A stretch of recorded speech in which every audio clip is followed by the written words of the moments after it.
The 7 Money Habits That Quietly Separate the Rich from the Broke, Napoleon Hill. Napoleon Hill taught that the difference between the man who dies rich and the man who dies broke was never the size of his paycheck, it was the size of his thinking.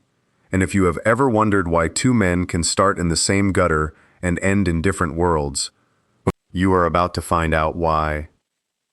Napoleon Hill wrote that thoughts are things, and that thoughts mixed with definiteness of purpose, persistence, and a burning desire for their translation into riches are transmuted at once into their physical equivalent, and this comes from his own study of the men he called the most successful of his age. And Hill would stop you right there and say, "Do you see it? The poor man and the rich man are standing in the same room, breathing the same air, reading the same newspaper, but one of them has trained his mind to move toward riches, while the other has only wished for them, and a wish is a thought without heat, and only heat transmutes. Now let me ask you plainly, have you assumed that the habits I am about to give you are habits of budgeting, of coupon clipping, of squeezing a dollar until it screams? Because if that is what you expected, you have already been misled by every counselor of scarcity who ever told you that money is made small, when Hill taught the very opposite, that money is made large in the mind long before it is ever made large in the hand. And the habits that quietly separate the rich from the broke begin not in the wallet, but in the thought that comes before the wallet is ever opened. Now, before we go a single step further, I want you to make a declaration with me, not as a pleasant sentiment, but as an act of auto-suggestion, spoken with feeling, the way Hill instructed his students to speak their written statements aloud, twice daily, until the words sink from the conscious mind down into the subconscious, where they take root and grow. Say it with me. I hold one clear and definite purpose in my mind. I feed that purpose with a burning desire that will not be silenced, and what I conceive and believe, I achieve. Again, I hold one clear and definite purpose in my mind. I feed that purpose with a burning desire that will not be silenced, and what I conceive and believe, I achieve. And if this is the first time you have heard your own voice declare such a thing with conviction, subscribe now, so that tomorrow's teaching finds you again. Before we go further, type the 2 words, "I achieve," in the comments below. And if something in you just went quiet and certain as you spoke that affirmation, let those 2 words be your seal upon it. The first key is definiteness of purpose, and Hill placed it first for a reason. He taught that the starting point of all achievement is desire, but not desire in general, desire made definite. A man who says he wants to be rich has said nothing at all. For riches without a figure attached are a fog, not a target, and no man ever hit a target he refused to name. Hill instructed his students to write down the exact amount of money they desired, the exact date by which they intended to possess it, and the exact service or product they intended to give in return for it. This is not a wish list. It is a contract the mind signs with itself. And once signed, the subconscious begins working on it whether the man is awake or asleep. Let me give you a picture of 2 brothers, raised at the same table, taught the same lessons, given the same modest start in the same small town. One of them spent his 20s saying, "Someday I will have more. Someday things will change for me." And someday, Hill would tell you plainly, is not a date. It is a hiding place, where a man buries his own desire, so he never has to be responsible for it.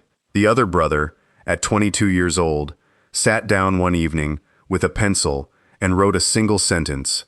"By the time I am 30, I will possess $40,000, earned by building a business that serves working men better than any competitor in this county," and he signed his own name beneath it. One brother carried a fog in his chest for 30 years, the other carried a target, and by 40 the difference between them was not talent, and it was not luck. It was that one had given his subconscious mind a map, and the other had given it nothing but weather. This is why the broke man and the rich man can sit at the very same desk and produce entirely different lives. The broke man says, "Someday I will have more." The rich man says, "By the last day of this year, I will have exactly this sum, and I will have earned it by giving exactly this service." Pause for a moment right now, and pick one real sum of money you desire, and one real date by which you intend to possess it. Write it down tonight before you sleep. not tomorrow, not when you feel ready. Tonight, for a desire that lives only in the air of your mind is a ghost, but a desire written on paper has begun to take on a body, and a body, once given, cannot be so easily forgotten by the mind that made it. This is the first habit that separates the rich from the broke. The rich write it down, the broke keep meaning to, and a purpose you keep meaning to write is no purpose at all. It is only a wish wearing a purpose's clothes, and a wish wearing a purpose's clothes will fool everyone in the room except the subconscious mind, which knows the difference between borrowed clothing and a body of its own. I name my sum. I name my date. I begin now. The second key is burning desire, and here Hill told the story of a young man named Edwin Barnes, who arrived at the offices of Thomas Edison with nothing, no money, no introduction, no credentials that would impress a doorman, riding, as Hill told it, in a freight car rather than a passenger coach because that was the only way he could get there. And when Edison's people looked at him standing in the doorway, they did not see a partner, they saw a tramp. But Barnes did not ask for a job sweeping floors. He announced that he had come to go into business with Edison, and Hill said that in that moment, standing in that doorway, Barnes already saw himself as Edison's partner, though nothing in his outward appearance suggested it. This is the difference between wishing and burning desire. Wishing is polite. Wishing waits to be asked. Burning desire walks through the door before it is invited. And it does not walk away when it is given the lowest position in the building. For Barnes took the humblest job he was offered and waited years, because his desire had fixed itself on one outcome and would not be talked out of it by circumstance. And eventually he became the distributor of the Edison dictaphone and made himself wealthy beside the very man he had once only imagined standing beside. Now notice what Hill was careful to point out. Barnes did not know how the partnership would come. He had no plan for the mechanics of it, only the fixed, burning certainty that it would come. And this is precisely where most men fail. They wait to feel desire only after they can see the staircase, every single step of it. And because they cannot see the staircase, they conclude the building must not exist. But burning desire does not require the staircase to be visible. It only requires the top floor to be desired so intensely that the feet begin moving before the eyes can confirm the path. Let me give you an ordinary version of this same test. A man wants to leave a job that is quietly killing him. He tells himself he wants a better position, but the moment he cannot picture the interview, the resume, the exact company, he sets the wanting down and calls it impractical. This is a wish. It needed the whole staircase drawn before it would take one step. But the man with burning desire begins sending letters before he has an address to send them to. Begins studying a trade before anyone has offered him work in it, because his wanting is not waiting on permission from his circumstances. Now here is what I want you to feel in your own chest. It is not money you are lacking when you feel stuck. It is heat. A wish makes a plan and abandons it at the first friction, but a burning desire makes the plan and then makes another plan when the first one fails, and another after that. And it does this precisely because the desire was never really about the plan. The plan was only ever the current servant of the desire, and a servant that fails is replaced, not obeyed. This is the second habit. The rich man burns for the thing he has named. The broke man merely hopes for it, and hope without heat has never transmuted into anything but more hoping. I do not merely wish, I burn for what I have named. The third key is faith. And Hill was careful, almost stubborn, in how he defined this word. He did not mean faith as a religious feeling. He meant faith as a state of mind, manufactured deliberately through auto-suggestion, repeated affirmation of a desire until the subconscious mind accepts it as already true. This is why he gave his students the self-confidence formula, a written statement, read aloud, morning and night, with feeling, not mumbled, not rushed, spoken as though the outcome were already secured. And he instructed that a man read this statement before a mirror, looking into his own eyes while he spoke it, because it is a difficult thing for a man to lie to his own reflection for very long. The subconscious mind, Hill taught, does not distinguish between a vividly imagined circumstance and a real one. It acts upon whatever thought is mixed most persistently with emotion. Whatever the mind can conceive and believe, Hill wrote, it can achieve. And notice, he did not say whatever the mind can wish. Conception is the seeing, belief is the manufactured certainty behind the seeing, and belief is manufactured the way a blacksmith shapes iron, through repeated, deliberate, heated contact, not through one dramatic outburst of hope followed by silence. Let me walk you through an ordinary day, the way most broke men live it. He wakes, and his first thought is the bill on the counter. By breakfast, his second thought is the argument with his employer. On the drive to work, his third thought is how tired he is of never getting ahead. By lunch, he has told a coworker that money is not meant for people like him. By evening, he has said it again to his wife. And by the time he closes his eyes, he has spent 16 consecutive hours instructing his own subconscious mind, through nothing but casual repetition, that he is a man for whom money does not come. He never opened a notebook. He never spoke a written statement aloud. And yet he practiced autosuggestion all day long, faithfully, without knowing the word for it. The only difference between him and the man who practices Hill's formula on purpose is that one man's autosuggestion is accidental and the other's is deliberate. Both are planting. Both are harvesting exactly what they planted. Now turn the day over. Picture a second man. Same modest income, same bill on the same counter, but before his feet touch the floor, he speaks his written statement once. With feeling, by breakfast he has repeated the exact sum and the exact date he is working toward. On the drive to work, his mind rehearses the service he intends to render that day to earn his way toward it. At lunch, he says nothing discouraging to anyone, because he has closed his mind against feeding doubt to himself twice in one day.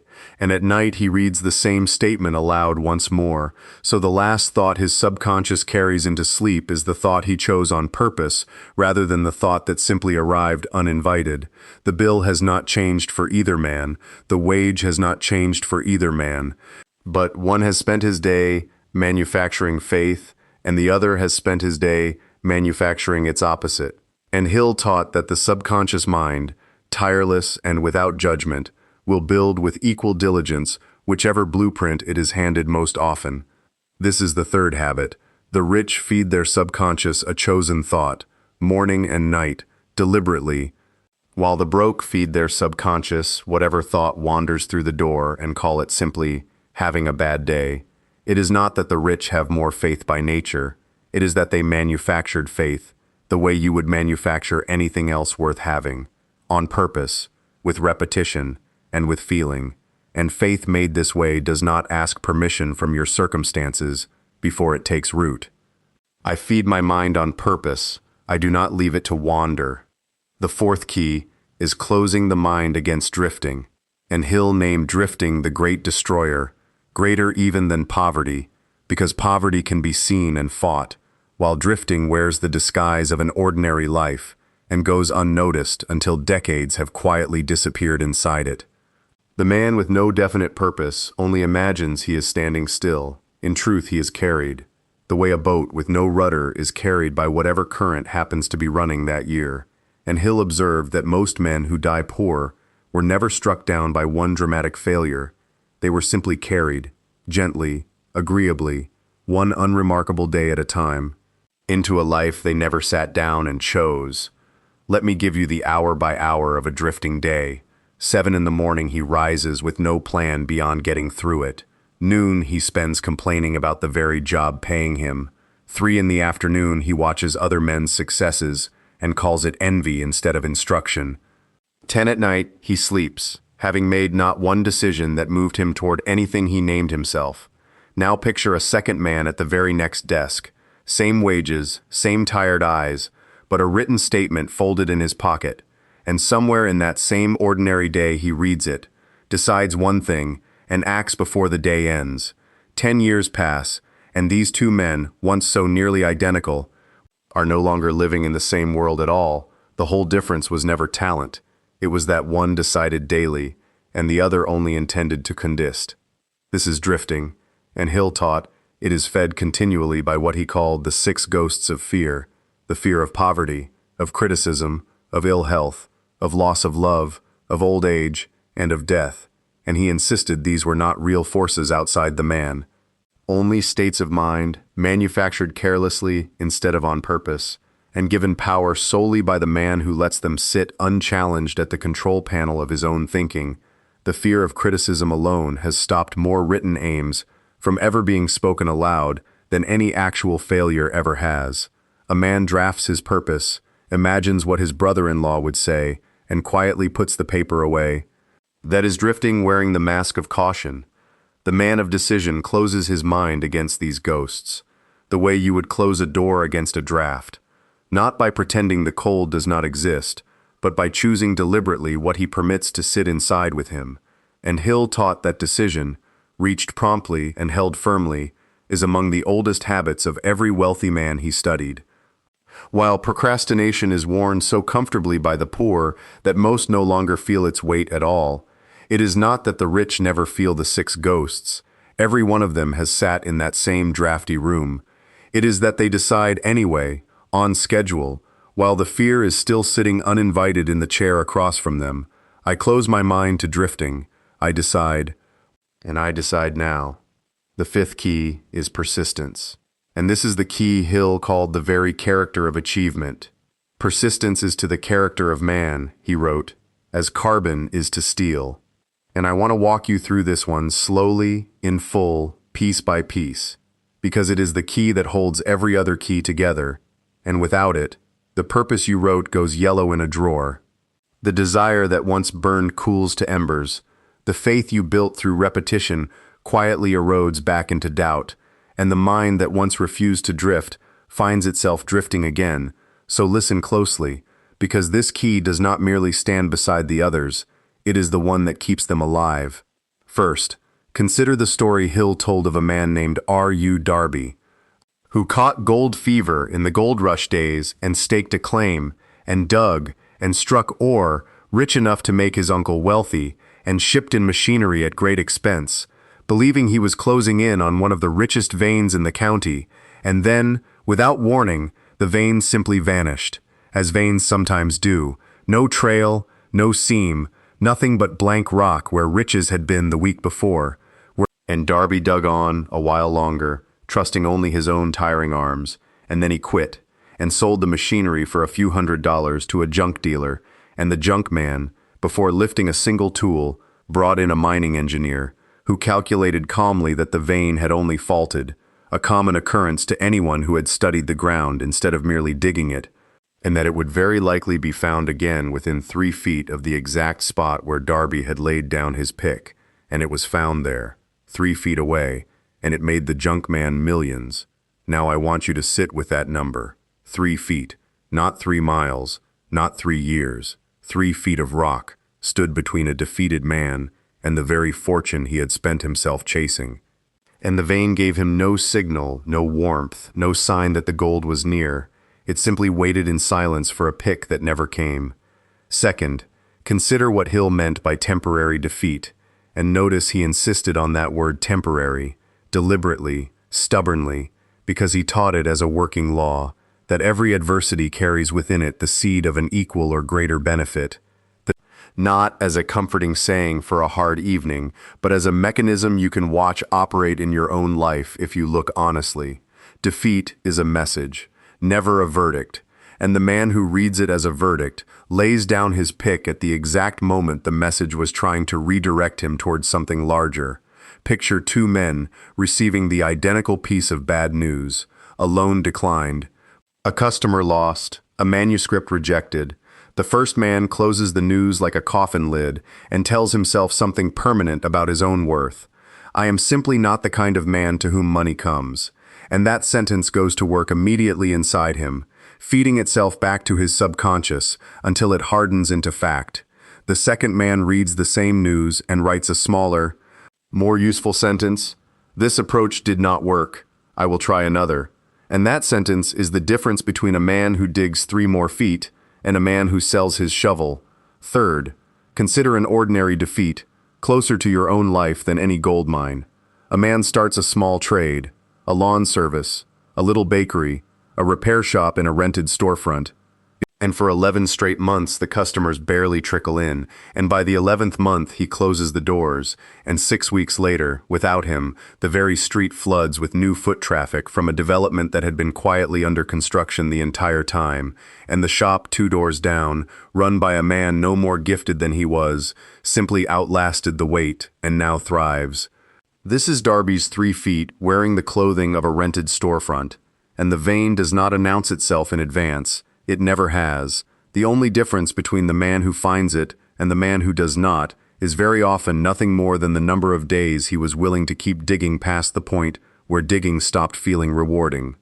Fourth, consider Henry Ford, whom Hill studied directly and who was told flatly by his own engineers that a certain kind of engine could not be built, and Ford, who had already decided in his own mind that it would be built, sent them back to the drafting tables a 3rd time and a 4th, until at last one engineer solved what could not be solved, not because the impossibility had changed one particle, but because Ford's persistence refused to accept the engineer's definition of impossible as his own definition.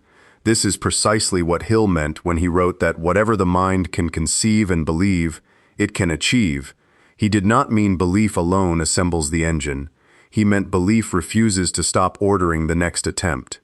Fifth, consider that persistence, unlike a burst of enthusiasm, is not a mood you wait around to feel. It is a decision renewed daily, the way a written statement is read aloud morning and night, rather than trusted to last a lifetime.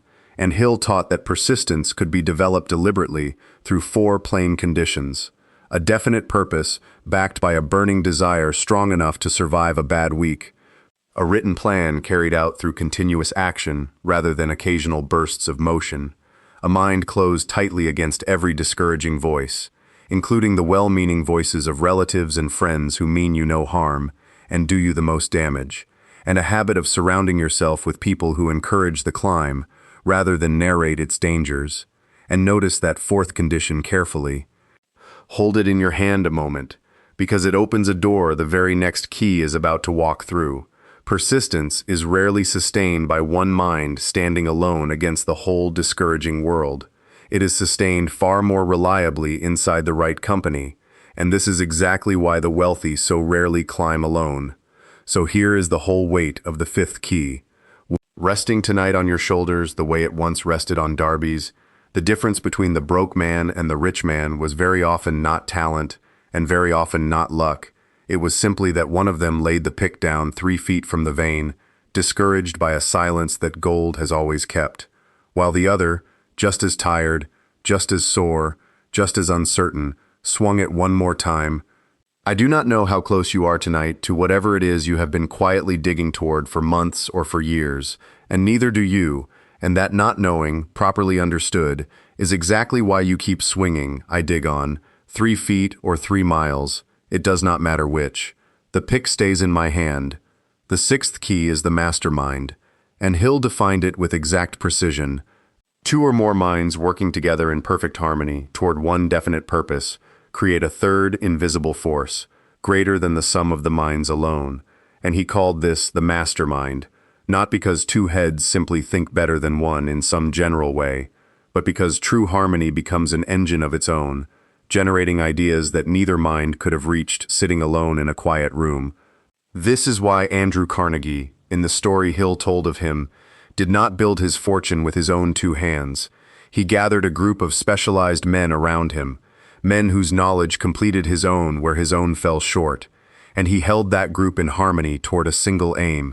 And Hill said the wealth that followed was never Carnegie's alone.